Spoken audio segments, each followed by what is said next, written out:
There. Well, thank you all for joining us today. My name is Dr. Richard Martinez from the Counseling Center. I'm a psychologist here, and I'm very excited to talk with you all about navigating interpersonal relationships. And in particular, we're going to be focusing on boundaries and assertive communication. This webinar will be recorded and housed on our website. So if you missed part of it or you want to go back and review any of the skills or techniques, you're welcome to do that. It just takes us a few days to get that up there. And also, we have a full series of webinars for this semester. So I believe there's quite a few coming up after spring break as well. So if you go to our website, you can see the whole lineup and see if anything else seems interesting for you, because we'll put out a lot of really good content this year.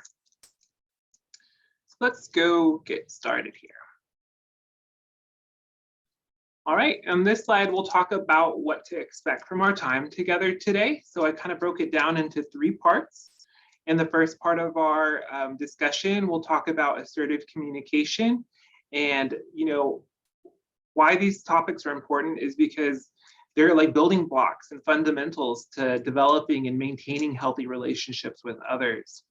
So under assertive communication, we'll talk about 4 basic styles of communication.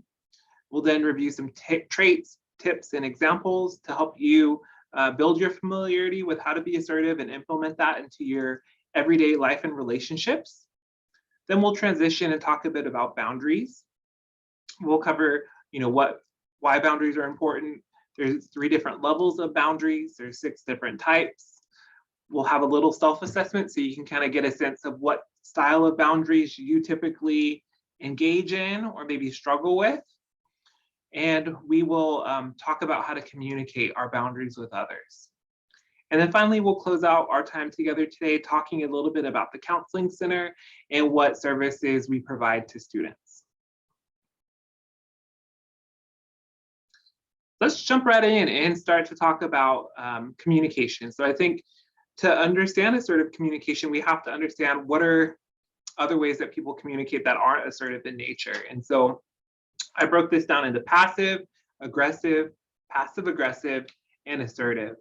And as you listen to my descriptions of these, I want you to just reflect and think about like which one kind of stands out for me. What's like my go-to style of communication? And does that look different depending on the relationship I have with the person I'm engaging with? So in the workplace, we might be more passive versus in our relationship, we might be more aggressive. Or with family, we might be more passive aggressive. And that depends on a lot of things like power differentials, your feelings of safety, all history, all those types of things kind of tie together to form these types of patterns.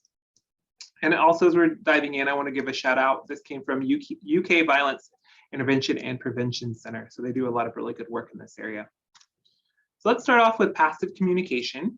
Passive communication is a style in which individuals have developed a pattern of avoiding expressing their opinions or feelings, protecting their rights, and identifying and meeting their needs. So they're not doing those things. As a result, passive individuals do not respond overtly to hurtful or anger-inducing situations. Instead, they allow their grievances to build up and their annoyances to mount, usually unaware of that buildup. But once that's kind of reached the threshold and that high point, and you can no longer tolerate anymore of that unacceptable behavior, they're prone to explosive outbursts, which to the outside might seem a little bit out of proportion to the triggering event because people don't see that building up process because we're not saying anything. After the outburst, however, they may feel shame, guilt, or confusion. So then they return to being passive in nature. So you can kind of see how that might not be conducive to good, healthy relationships with others. And also probably creates a lot of stress for ourselves too, to hold on to so much of that. And alternatively, there's aggressive communication. This is a style in which individuals express their feelings and opinions and advocate for their needs in a way that violates the rights of others. So they can be, this can include being verbally or even physically abusive with others. Then we have passive aggressive communication. You might be a little bit more familiar with this. I think we kind of use the term passive aggressive a lot in our like everyday lexicon, but really what it technically means it's a style of communication in which individuals appear passive on the surface, but they're really acting out anger in subtle and indirect or behind the scenes ways. So people who develop a pattern of passive aggressive communication usually feel powerless, stuck, and resentful.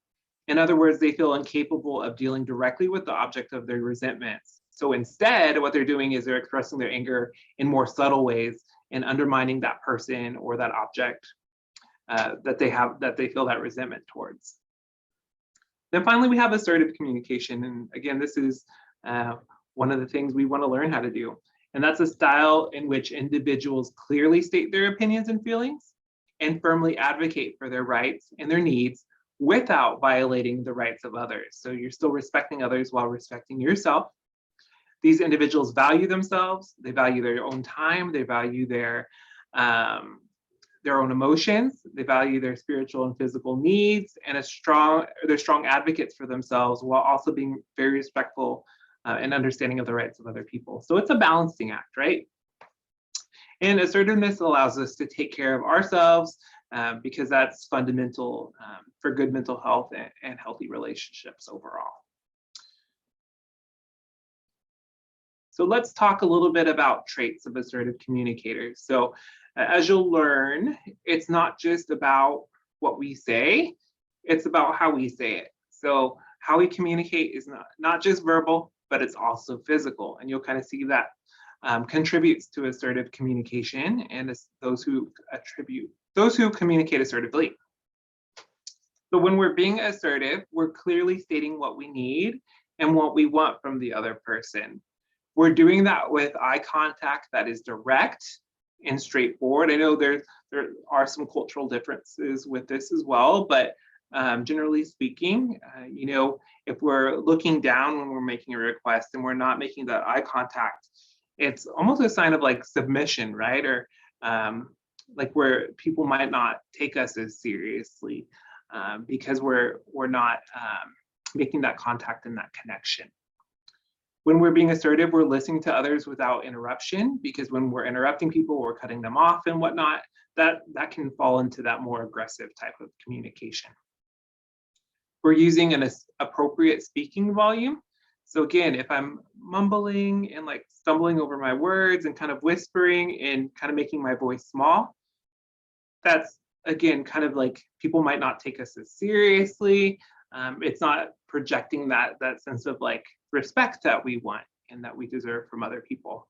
And a steady tone of voice, similarly, a confident tone of voice and confident body language. So if we're closed off and we're making ourselves small and kind of, this is projecting weakness, but if we're like, standing straight with our shoulders back and kind of our chest up and making that straight communication, that again is enforcing that we mean what we say.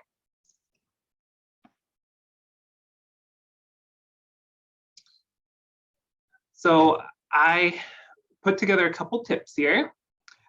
So when we're learning to be assertive, we want to respect ourselves. So we want to respect our needs, our wants, and our rights, and seeing those as just as important as anyone else's. So not more or less important than others, but just as important. It's fine to express what you want, so long as you're respectful towards the right of the other person. We want to express our thoughts and feelings calmly. So giving the silent treatment, yelling at others, threatening, and shaming them, those are all examples of what we don't want to do. And we want to take responsibilities for our emotions and express them in a calm and factual manner. So that's when we fall back on some of those tools that you might be familiar with in different parts of your life, which is the I feel statements. So, I feel sad when you talk down to me, and I am not going to tolerate that type of language anymore. Or I'm not going to hang out with you anymore if you treat me that way or talk to me that way. And you want to plan what you're going to say. So when you're going into a conversation, know what your wants and needs are and how you can express them before you enter a conversation. That's going to help us feel more confident, more prepared for that. And we want to come up with specific sentences and words that you can use. And sometimes as we're learning this behavior, I think it's even helpful to have like a buddy or someone kind of outside of the situation that you might practice this with, not just a counselor, but if you have a trusted friend, like, okay, this is what I want to communicate. This is how I'm thinking about throwing it out there. Give me feedback on how that's landing. And that other person, if they're objective, can kind of share with you like, ooh, that's a little harsh, or that's a little bit aggressive, or no, I think you're saying exactly what you need, and you're setting that boundary, and you're being assertive, and all that other good stuff. And we want to say no when you need to say no. I think this is like a really, really hard one for a lot of people. But to kind of sit with this idea that we can't make everyone happy all the time, right? There's only 24 hours in the day, and part of that spent sleeping, eating, and taking care of ourselves. So the time is precious, time is valuable, and we can't stretch ourselves thin. Otherwise, we can't get anything done. So when you need to say no, do so clearly without lying about the reasons. Offer to help the person find another solution. So like, no, I can't take you to the store tomorrow. I know that I said I would, but I have a test that I really need to study for. I think my friend James is heading there tomorrow. Maybe you can catch a ride with him. So not just are we saying no, but we're offering to brainstorm and see if there's another way to help that person out while maintaining our boundary. Here's some examples just to kind of get them clarity on what assertive communication looks like in actual words. The first one, you might use this with your roommate or your partner. I've been feeling frustrated about doing most of the chores around the house. I understand that you're busy, but I need help. How can we make this work? So if you think about this example, the speaker, they're taking responsibility for their feelings. They're not blaming the other person, and they're clearly describing what they need. So I'm trying to come up with a strategy that feels like maybe more like a team, or more 50-50, or doesn't have you doing all of the work. Because I imagine that's one of those things that would, build up the resentment. Okay, in our second example, I won't be able to take you to the airport on Friday. I've had a long week and I want to rest. Again, we're not lying, we're being straightforward.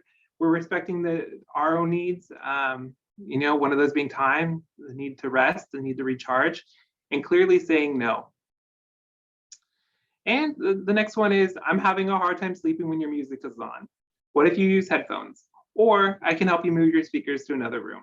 So in this example, we're describing our needs. We're also considering the needs and wants of the other person. So not saying like, oh, I don't want you to listen to music, like, especially if that's something that they enjoy and how they like to spend their free time. It's like, how can we brainstorm to meet both of our needs in that situation? Because you also deserve to sleep. So let's transition a little bit to talk about boundaries. So I think boundaries are helpful because they go hand in hand with assertive communication. We need assertive communication to express our boundaries and to put those in place, because if we're doing we can't set boundaries in a way that's aggressive or passive aggressive. These things kind of go hand in hand. Before we dive into this, I want to give a bit of a shout out. If you all haven't seen this book or come across it, this material is pulled from Setting Boundaries, Finding Peace by Nedra Tawwab. It's a great book, and she also has a super active Instagram account that's pretty much dedicated to boundaries. So if this is an area that you struggle with, she definitely has a lot of good nuggets up there that can help. So let's talk about what are boundaries. Boundaries are expectations and needs that help you feel safe and comfortable within your relationship. And why are they important? Because they're, again, one of those building blocks of a healthy relationship. And I like this of, how do you know when you need them? So what are some signs that maybe we have too loose of boundaries or insufficient boundaries? Those could be things like, we're neglecting or not taking care of ourselves, or not having time for self-care. Maybe we're constantly feeling overwhelmed and stretched thin. Maybe we're feeling resentment towards others and we're not quite sure why. Or maybe we're avoiding people. So that friend is always going to ask you to help with their homework or get together to study. And instead of saying like, hey, I'm not interested, I don't have time to do that, we're avoiding them. We're going, out of our way on campus to not see or interact with them. So those were just some signs of when we might need to put some boundaries in place. Let's move forward to understand there's 3 different levels of boundaries. And I like this because it's pretty straightforward. I put a slinky on here for a couple different reasons, but as you'll learn about boundaries, you'll see that, healthy boundaries tend to be those that are adaptable and flexible because, sometimes we can't have a clear-cut boundary across every situation that's not adaptable or adjustable because that can be a little bit too rigid. And if they're not strong enough, they can be porous to where, it's taking too much away from us. Healthy boundaries kind of adapt to the situation and what our needs are at that time. So to just go a little bit deeper into each of these, porous boundaries are weak and they're poorly expressed and they're unintentionally harmful. So those lead to feeling depleted, overextending yourself, even depression and anxiety, and unhealthy boundaries, unhealthy relationship boundaries. So some examples of porous boundaries are saying yes to things that you don't actually want to do.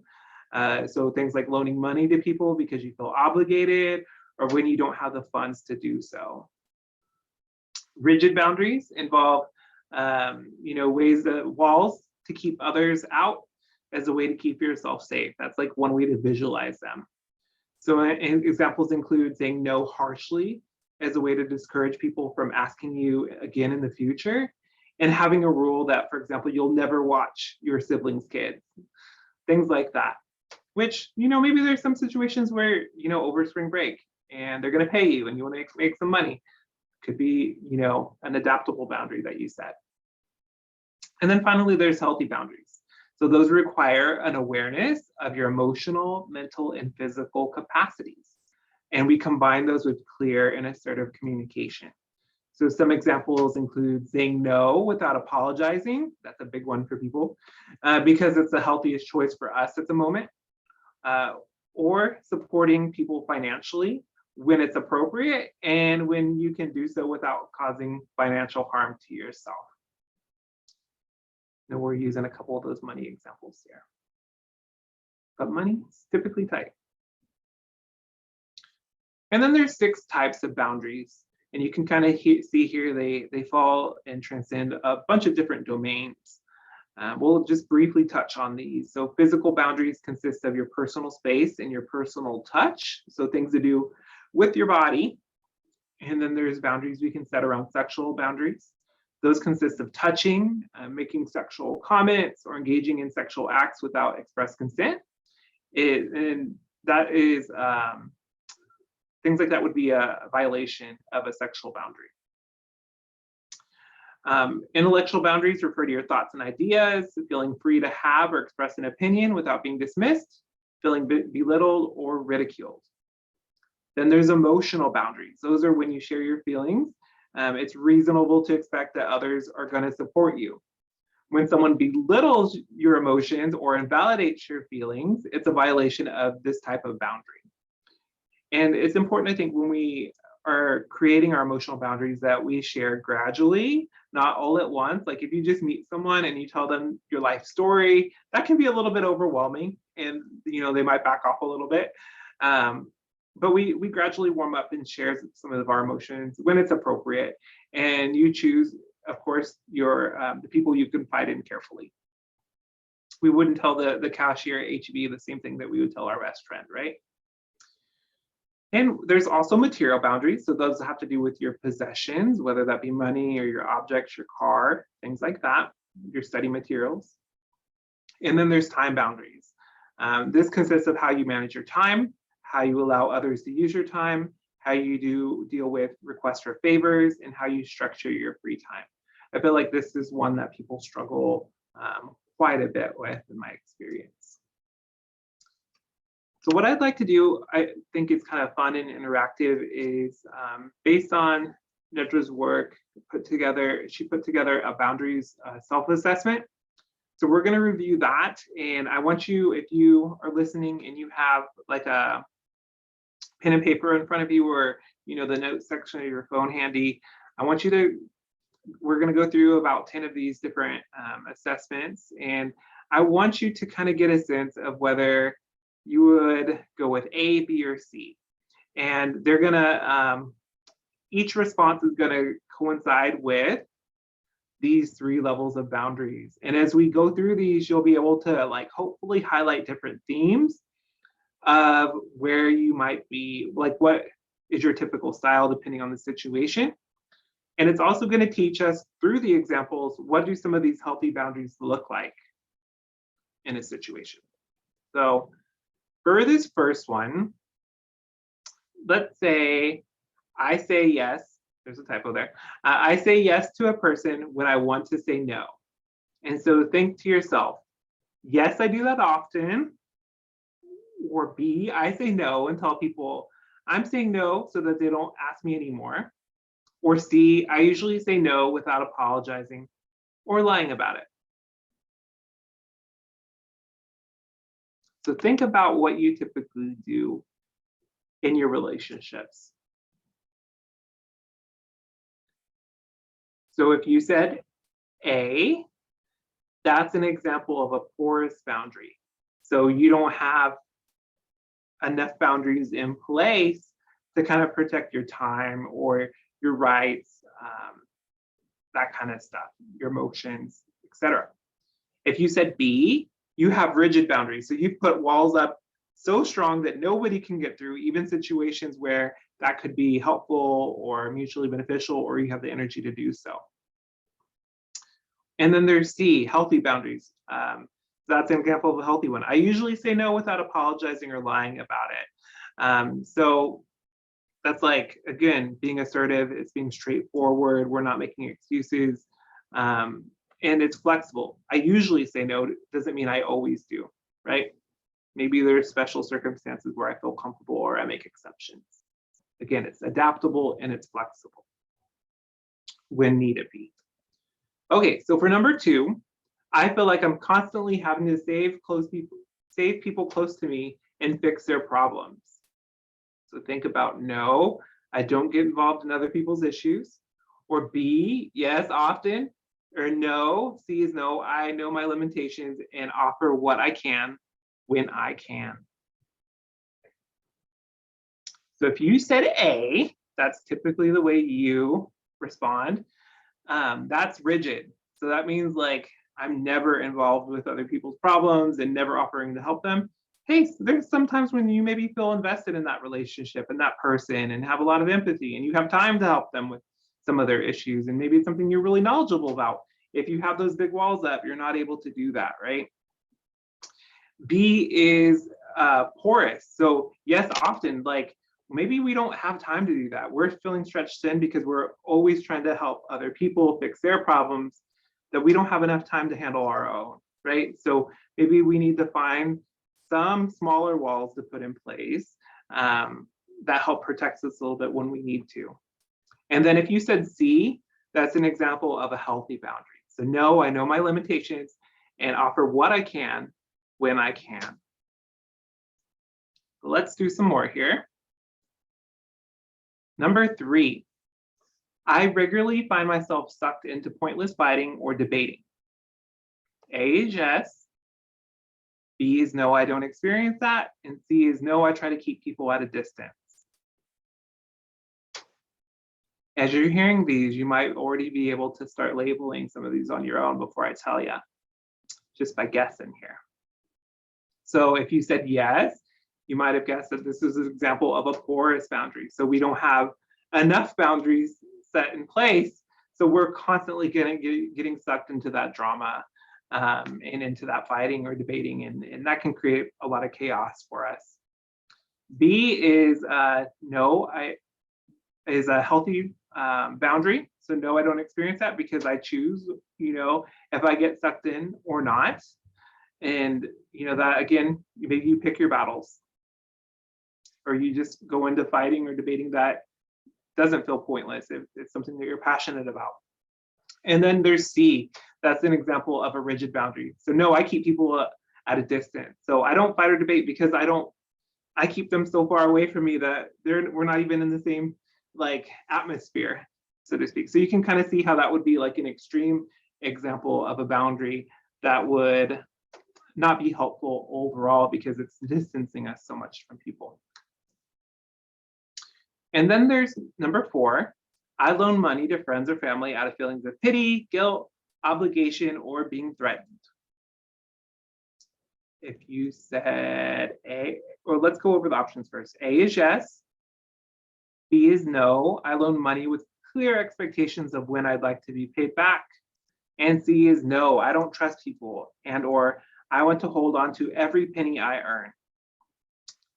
So if you said A, that's example of a porous boundary. Again, maybe need to look about setting some more boundaries in place so that this is not happening as often. And then B would be healthy, an example of a healthy boundary. I loan money with clear expectations of when I'd like to be paid back. So that's maybe a middle ground there. And then there's C, a rigid boundary, which is, I don't trust people, so I don't ever give them money, period, or I never loan them money, which we can see like that might not be helpful. There might be times when we have that financial resource or someone really does need help and support, and we're able to give that because we care about them. And we're able to do that freely if we have more healthy boundaries. Okay, number 5 is I frequently feel stressed about work. There's A, yes. B, no, I never think about work. When I'm off, I check out and I don't care what happens. Or C, no, I turn off work notifications and ignore calls, texts, or emails. I try to be present with my friends, family, and self once I'm home. There are some situations when I might be a little flexible in case of emergencies or during a big project, but I make sure I don't get sucked into it for too long. Think about your relationship to work. And if you said A, you can probably imagine that might be a porous boundary, right? So we don't have enough boundaries in place to take care of ourselves and balance work and life. B would be an example of a rigid boundary. So I never check and I don't answer it and I don't care. Good luck, everybody else. It's after 5, I'm out. Probably not helpful depending on the job, right? And it may not help us advance or take care of the things that we need to take care of as part of our role when we have to do that. C feels a little bit more balanced, right? Like, there might be some exceptions with those emergencies or those big projects where I do have to sacrifice a little bit of that time, but it's not going to be every week or it's not going to be all the time. So that's an example of a healthy boundary there. And number 6, I think I spend too much time on social media. Okay, you can say yes, you can say no. I enjoy checking in on social media once in a while, but don't get lost in it. And the last one is I log on to social media accounts for work on specific days and times, and I log out of the app on my phone. So A is porous because we don't have enough boundaries even set with ourselves around how we want to spend our time. And so other things might be suffering there. So with B, this would actually be the healthy boundary. So we check it when we need to on our time and on our schedule, and we give ourselves enough time to enjoy it and then move on to what we need to do. And C is rigid because then it's like, oh, I completely disengage with it outside of my designated times. For some people that might work, but for others that might be very rigid. If if you like to hear people or connect with people, and if you're able to balance it in different ways, you might be able to leave the notifications on and whatnot. That one's a little tricky, but you can kind of see that some of the extremes there. Like you wouldn't uninstall Instagram in between times that you check it, right? So number 7, I feel guilty when I say no to someone. This one's really big for folks, right? A is yes, B is no, and C is no, I don't care what people think. I'm angry, annoyed, or frustrated when they ask me for things. So you can imagine, if you said A, that's porous, right? B would be a healthy, and C is rigid. So C, we're keeping people at such an arm's length that we don't care, right? We don't feel guilty because they're not close enough to us. So we want to meet somewhere in the middle. Number 8, I get roped into activities or obligations that I don't want to do. A is yes, B is no, and C is no. People know to ask me to do things. People know not to ask me to do things. And if you said A, that's an example of porous boundaries. We maybe need to set some more boundaries around our time and what we can and can't help people with. That would be the B, which is the healthy way to do that. And then C is too rigid. So if we tell people, don't ever ask me for anything, don't ever ask me for help, that's, again, keeping people on arm's length, shutting things off when maybe there's time and relationships in which we want to do that. It's all about finding the balance. We'll just do 2 more. Number 9, I don't trust people. Is that A, true, B, not true of all people, or C, no, I trust everyone and sometimes that can cause me problems? If you said A, that's pretty rigid, right? Because some people earn our trust or deserve our trust or have built that trust with us, right? And if we don't give people the option for that, it's pretty lonely. And B would be an example of a healthy boundary. So we don't trust everyone that we meet, but we allow people to earn that trust and we give them chances when, appropriate, and we withdraw a little bit of that trust when they violate that. And C would be an example of porous boundaries. No, I trust everyone, and sometimes that can cause problems for me, right?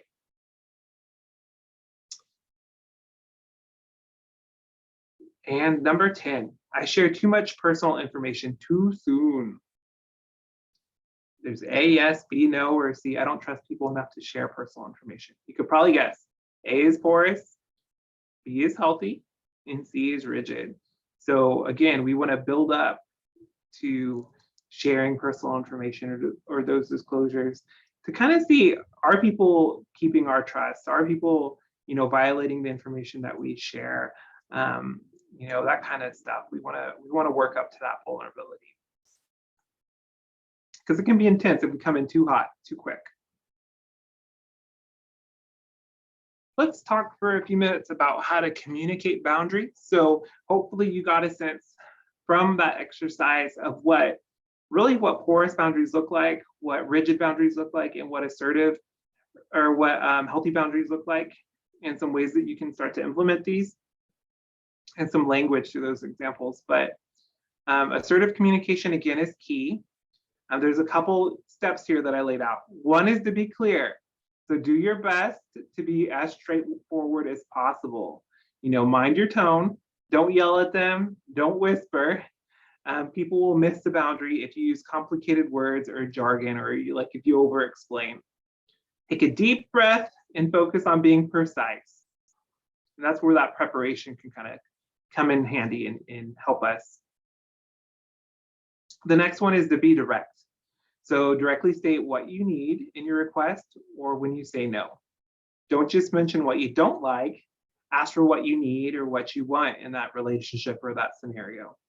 Identify your expectations or decline the offer. So maybe I can't take you to the airport at 5 a.m., but if you can wait till 8, I'm available then.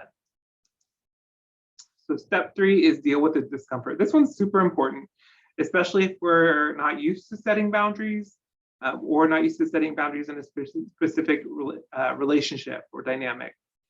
Oftentimes when we're starting to put those into place, what happens is that we'll experience some discomfort. And so this is a big reason why a lot of people avoid boundaries, because we can stir up a lot of feelings for us. And what I have found that it gets easier over time, the more that we do them, the more second nature it becomes, and the less intense those feelings of guilt or fear or sadness or remorse or awkwardness, those tend to dissipate as we get experience there. So I say that just to prepare you that that's normal if that's coming up, right? And in some situations it will continue to come up, but over time, with confidence, those things will start to dissipate and it will become easier. And I put on the last thing here, remember to uphold what you communicate through your behavior, right? So if you set a boundary and you don't enforce it when you want to, and your nonverbals aren't aligned, people aren't going to respect that, right? If you say like, no, you can't come over, and they show up and you let them in every time, they're probably going to keep doing that, right?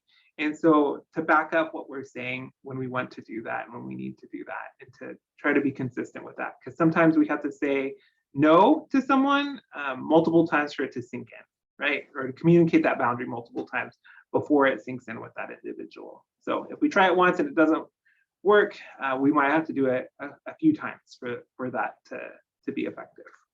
So don't get discouraged. That's just the way it goes sometimes. So hopefully this gave us a good like bird's eye overview of some of these skills. I want to transition to talking about the counseling center, because I know if you're trying some of this on your own and you're feeling like you're struggling with that assertiveness, or you're struggling with boundaries in the relationship, sometimes it's helpful to have that support from a counselor who can help you kind of identify areas that you're struggling, or help you talk through those relationships in which this is really difficult to do. And so therapy can be really, really helpful in these areas and helping us identify and develop some healthy relationships. So let's talk a little bit about what we do here at the Counseling Center. So what we do here, we do brief short-term therapies, and it is tend to be problem focused, right? So we work on a specific issue, we set goals in that area, and we try to work towards resolving those. We meet with students once every 2 to 3 weeks, and we see students in all different levels of distress, right? You don't have to wait till you're having a breakdown to come to the counseling center. Oftentimes it's helpful to come in when you're first starting to recognize a problem, so that way we can kind of address it early. We also have group counseling, so we meet with students as professionals in small groups of students, anywhere from like 5 students up to 10, so a lot smaller than a class. And we're all coming together around like a common topic or concern, or for support around a common area. And so that can actually be a very powerful intervention, and it helps us feel less alone. And it's nice to hear that other people are struggling with issues similar to us, and we can all kind of support and learn together through that. We do a lot of outreach and prevention work, kind of like what we're doing here today. But like, for example, if you go to our website, we have a ton of self-help resources on there, like our webinar videos, and a couple other programs that I'll talk about here in a minute. We do offer urgent and crisis response services. So for students who are in crisis, we do have services available for that, and we have consultation and referral services for our faculty and staff. So if you're concerned about a student, you can call us to consult. With students, we can provide referrals for care if we need to in the community. And we also can help refer to psychiatric and medication services at the Student Health Center and off campus as well. And what we can't do, so we don't do long-term therapy here at the center. It is short-term and brief. There are some mental health conditions that do require either longer-term treatment, more frequent treatment, or like specialized care that we can't provide here. So the way I think about it sometimes is like, if you're taking an antibiotic and it's prescribed to you every day for 7 days, if you took that once every 3 days or 4 days, it'd probably take you a lot longer to get better, if you got better at all, right? And the same can actually be true with therapy. If we have like an inadequate dose of therapy, we can not get better, or we can actually deteriorate with time. So that's something I like to share. The other example too is like, we probably wouldn't trust our family doctor to treat cancer, right? And so here at the Counseling Center, we're generalists. We do a little bit of everything, but when we go into those specialized areas, we definitely want to make sure that we are sending that to individuals who have that specialized treatment, or can have that set up and structured to provide that specialized care. And finally, this might be different from folks from like high school and whatnot. We don't do any kind of academic advising, so it's purely mental health counseling. And we're all professionals here. That's what the little star says. To access our service, there's a couple different ways. I would say the easiest way, starting this last fall, is we started an online scheduling system. So students are able to go to our website, and for any non-urgent concerns, they fill out a little bit of paperwork and then pick a time available for them. And so that's nice. I know a lot of folks get a little anxious about picking up the phone and calling us, so there is a way around that, right? If it is a crisis situation, we do want people to call. So please don't do the online paperwork in those situations. And on our website, it kind of lays out what constitutes a crisis and whatnot. There's no additional charges for our counseling center services, so they're paid in part by student fees and also by your tuition and fees. All of our services are confidential, with the exceptions around, there's a few things by law that we have to disclose in certain situations. And so those are laid out in our paperwork, and we also provide that verbally as part of therapy. But in general, like your family can't find out that you came in, or your professors, unless you had gave us written permission to talk with them. And then one of the other things that's new is we actually have an after-hours service extension, meaning that if you call our main number in the evenings or the weekends and you hit option 2, you're able to connect with a counselor for any urgent concerns that can't wait till the next business day. And that's for students, but faculty and staff can also call that number, hit option 2 if you need to consult with a counselor around a student concern. That's really helpful when our office is closed. Okay, and we also have therapy assistance online. When I talked about the prevention and outreach programming, this is one of our initiatives. This is probably one of our best kept secrets, because as a student and any faculty and staff, as long as you have a Texas State login, you can get into this program. And I like it because it's on demand, it's 24/7. You can do it on a website, or you can do it through their app. And it provides a lot of self-help modules related to anxiety, depression, communication, relationship skills, you name it, there's modules for it.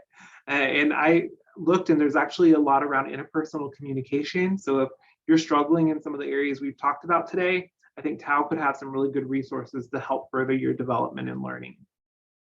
It consists of self-help videos, skill building exercises. I hear a lot from students that I want coping skills, just tell me what to do to help me feel better. And this is exactly what this program does. It breaks it down, makes it manageable, and allows you to learn ways to implement and practice it in your own life. And everything, again, is available 24/7. There's a link on our website if you don't get a chance to snap this QR code. Again, no additional fees for this either. At-risk training, that's another good one. So this is helpful, if you're worried about a friend who's struggling with their mental health, if they need help, if maybe they're having thoughts about suicide, etc. This helps us learn how to recognize others in distress and how to talk with them about it and connect them with different resources and appropriate resources. So there's a student route, and then there's a faculty and staff route as well that you can take. And again, this is free. You go to our website to sign up, and it takes about 45 minutes to do this training. I like it because it prepares us for a storm on a clear and sunny day. So we might not think or anticipate that we need to have those difficult conversations with folks until it happens. So when we're prepared for those, when we don't need to do it, it just makes those situations easier when we do. All right, and just a little summary of our information here. So if you have any questions about our services, you can give us a call at 512-245-2208. Again, that's also our after hours extension if you call that and hit option 2. We are available at the San Marcos Clinic, 5-4.1. We're at the Round Rock Clinic as well. Our website is counseling.txstate.edu. We're very active on our socials. The last thing I'll share is that we're doing all of our services through telemental health, which has been super convenient. So maybe you're not in the San Marcos area right now, you can give us a call and we can figure that out and offer services through Zoom and through the phone as well. So lots of different options there to make things convenient. It was really nice to talk with you all today. Thank you all for joining me. When you get a chance, please fill out the evaluation that will get sent to you. And please also take a look at our webinar schedule for the rest of the semester. There's a lot of good content out there. And hopefully this provided you some good basic building block skills for your relationships. And if you're struggling with any of this continually, try TAO, give us a call, and we're here to help. So thank you all and have a good rest of your day. Take care.